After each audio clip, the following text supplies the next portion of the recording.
ജോൺ ബ്രിട്ടാസ് തന്നെ നമുക്കൊപ്പം ചേരുന്നു. ശ്രീ ജോൺ ബ്രിട്ടാസ്, സ്വാഗതം. ഏതായാലും മമ്മുക്കയുമായുള്ള ആശയവിനിമയം ഇന്നലെ രാത്രിയും താങ്കൾ ഉണ്ടായി എന്നതാണ് താങ്കളുടെ പോസ്റ്റിലൂടെ ഞാൻ മനസ്സിലാക്കിയത്. എങ്ങനെ ഇരിക്കുന്നു അദ്ദേഹം? ചെന്നൈയിൽ സജീവമായോ? വളരെ സന്തോഷവാനാണ്. അദ്ദേഹം കേരളത്തിലേക്ക് മടങ്ങാനുള്ള തയ്യാറെടുപ്പിലാണ്. അപ്പോൾ ഇന്നലെ ഞങ്ങൾ സംസാരിച്ചുകൊണ്ടിരിക്കുന്ന സമയത്ത് ഈ ഒരു ബർത്ത്ഡേക്ക് ഒരു സവിശേഷമായിട്ടുള്ള ഒരു തലമുണ്ടെന്ന് ഞങ്ങൾ പറയുകയായിരുന്നു. എന്താ കാരണം വെച്ചാൽ വലിയൊരു യുദ്ധം വിജയിച്ച ശേഷമുള്ള ഒരു ബർത്ത്ഡേ എന്ന് പറയുമ്പോൾ അതിന് മാധുര്യം വർദ്ധിക്കും. സ്വാഭാവികമായിട്ടും ഒരു റീബർത്ത്ഡേ ആയിട്ടാണ് ഞങ്ങളതിനെ കണ്ടത്. എന്താ കാരണം വെച്ചാൽ വലിയൊരു തീഷ്ണമായ ഒരു സാഹചര്യത്തിലൂടെ 4-5 മാസം കടന്നു പോയ ശേഷം അതിൽ വിജയശ്രീലാളിതനായപ്പോൾ സ്വാഭാവികമായിട്ടും ഈ ബർത്ത്ഡേക്ക് അതിൻ്റെതായിട്ടുള്ള ഒരു പ്രത്യേകതയുണ്ട്. ഈ ബർത്ത്ഡേ എന്ന് പറയുന്നത് ഞാൻ അദ്ദേഹത്തോട് പറഞ്ഞതുപോലെ മുമ്പോട്ടുള്ള പ്രയാണത്തിന് കരുത്തേകാൻ വേണ്ടിയുള്ള ഒരുപാട് ആത്മപരിശോധനകളുടെയും ചിന്തകളുടെയും കൂടി ഒരു തലമാണ്.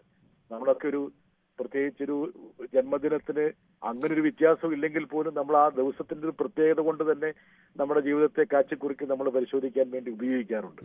അപ്പോൾ അതുകൊണ്ട് തന്നെ മമ്മൂക്ക എന്നുള്ളൊരു മനുഷ്യന് ഏതെങ്കിലും ഒരു ബർത്ത്ഡേയിൽ ഒരുപക്ഷെ ഒരു മനനം നടത്തണമെങ്കിൽ അതിന് ഏറ്റവും അനുയോജ്യമായ ഒരു ദിവസമാണ് ഇന്ന്. അത് മാത്രമല്ല അദ്ദേഹത്തിന്റെ ഒരു റെസീലിയൻസിന്റെ, അദ്ദേഹത്തിന്റെ ഒരു അതിജീവന ശക്തിയുടെ, പ്രതിരോധ ശക്തിയുടെയും കൂടി ഒരു വിളംബരമായിട്ടാണ് ഞാൻ ഇതിനെ കാണുന്നത്. ഓക്കെ, ഒരു കാര്യം കൂടി, അങ്ങേക്ക് അദ്ദേഹത്തിൻ്റെ സ്വകാര്യ ജീവിതത്തെക്കുറിച്ചൊക്കെ നേരിട്ടറിയാവുന്ന വ്യക്തി കൂടിയാണല്ലോ. പങ്കുവെക്കാനാവുന്ന ചില കാര്യങ്ങൾ കൂടി ചോദിക്കട്ടെ. അതായത് ഒരുപക്ഷെ ഈ ഒരു ചികിത്സയ്ക്ക് ശേഷം മടങ്ങി വരുന്ന മമ്മൂട്ടിയിൽ മറ്റ് ചില പ്രത്യേകതകൾ പ്രേക്ഷകർക്ക്, പൊതുസമൂഹത്തിന് പ്രതീക്ഷിക്കണോ? ഒരുപക്ഷെ അദ്ദേഹത്തിൻ്റെ ജീവിതചര്യയിൽ പോലും ചില മാറ്റങ്ങൾ, സിനിമ മേഖലയിലെ പ്രവർത്തനത്തിലൊക്കെ അങ്ങനെ ഒരു ചേഞ്ച് അങ്ങനെ പ്രതീക്ഷിക്കണോ ഈ ചികിത്സയ്ക്ക് ശേഷം വരുന്ന മമ്മൂട്ടിയിൽ? സ്വകാര്യ ജീവിതത്തിലേക്ക് പ്രവേശിക്കുന്ന അഭിപ്രായക്കാരാണ് ഞാൻ. പക്ഷെ ഈ പറഞ്ഞൊന്നും സ്വകാര്യ ജീവിതവുമായിട്ട് ബന്ധപ്പെട്ടതല്ല. നമുക്ക് വളരെ റിഫ്രഷ്ഡ് ആയിട്ടാണ് തിരിച്ചു വരുന്നത്. അദ്ദേഹത്തിന്റെ ആരോഗ്യം തിരിച്ചു കിട്ടി. സ്വാഭാവികമായിട്ടും തിരിച്ച് ഇൻഡസ്ട്രിയിലേക്ക് വരാൻ വേണ്ടിയുള്ള വെമ്പലിലാണ് അദ്ദേഹം. കേരളത്തിലേക്ക് മടങ്ങി വരിക, ജനങ്ങളിലൊപ്പം നിൽക്കുക, അദ്ദേഹത്തിന്റെ ആരാധകർക്കൊപ്പം നിൽക്കുക, സിനിമ ഇൻഡസ്ട്രിയിലെ ഭാഗവാക്കാകുക, ആ ഒരു എന്താ പറയാ ഉൾക്കാഴ്ചയും ഒരു ഊർജവും അദ്ദേഹത്തിനുണ്ട്.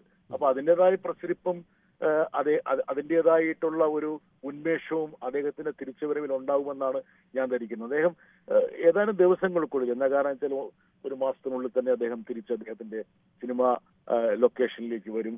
അപ്പം അത് മാത്രമല്ല, അദ്ദേഹം ഈ ചികിത്സയിൽ ഇരുന്ന സമയത്തും അദ്ദേഹം പൂർണ്ണമായും ഇൻഡസ്ട്രിയിൽ നിന്ന് മാറി നിന്നു എന്ന് പറയാൻ കഴിയില്ല. അദ്ദേഹം ദൈനംദിനമായി ഓരോ കാര്യങ്ങളും അറിഞ്ഞുകൊണ്ടിരിക്കുന്നത്. യഥാർത്ഥത്തിൽ ഇത്രത്തോളം കേരളത്തിന്റെ സാമൂഹ്യ രാഷ്ട്രീയ വിനോദ മേഖലകളെ കുറിച്ച് ചിന്തിക്കുകയും മനസ്സിലാക്കുകയും ചെയ്യുന്നൊരു വ്യക്തി ഉണ്ടോ എന്ന് തന്നെ അത്ഭുതമാണ്. എന്താ കാരണം വെച്ചാൽ അദ്ദേഹം ദൈനംദിനം മിനിറ്റുകളെന്നോണം അദ്ദേഹം ഓരോ കാര്യങ്ങളും നിരീക്ഷിക്കുകയും അതേക്കുറിച്ചൊരു നിലപാട് രൂപീകരിക്കുകയും സ്വരൂപിക്കുകയും ചെയ്യുന്നൊരു വ്യക്തിയാണ്. അതുകൊണ്ട് മറ്റൊരു മമ്മൂക്കയും നല്ല വരിക, പക്ഷേ മമ്മൂക്ക ഇത്രയും ദിവസം വിട്ടുനിന്നതിന്റെ ഒരു ഊർജവും ആവേശവും സ്വാഭാവികമായിട്ടും അദ്ദേഹത്തിന്റെ തിരിച്ചുവരവിൽ പ്രതിഫലിക്കുമെന്നുള്ള കാര്യത്തിൽ തർക്കമില്ല.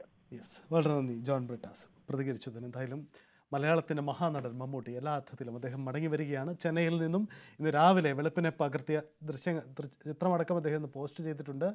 മമ്മൂട്ടിയുടെ മടങ്ങി വരവിന് കാത്തിരിക്കുകയാണ്. സെപ്റ്റംബർ മാസം, അതായത് ഈ മാസം അവസാന ഘട്ടത്തിൽ തന്നെ അദ്ദേഹം കേരളത്തിലേക്ക് മാറുന്നു. മലയാള സിനിമാ രംഗത്ത് അദ്ദേഹം സജീവമാകുന്നു. സാമൂഹ്യ രംഗത്തുമൊക്കെ മമ്മൂട്ടിയുടെ ആ സാന്നിധ്യം നമുക്ക് പ്രതീക്ഷിക്കാം.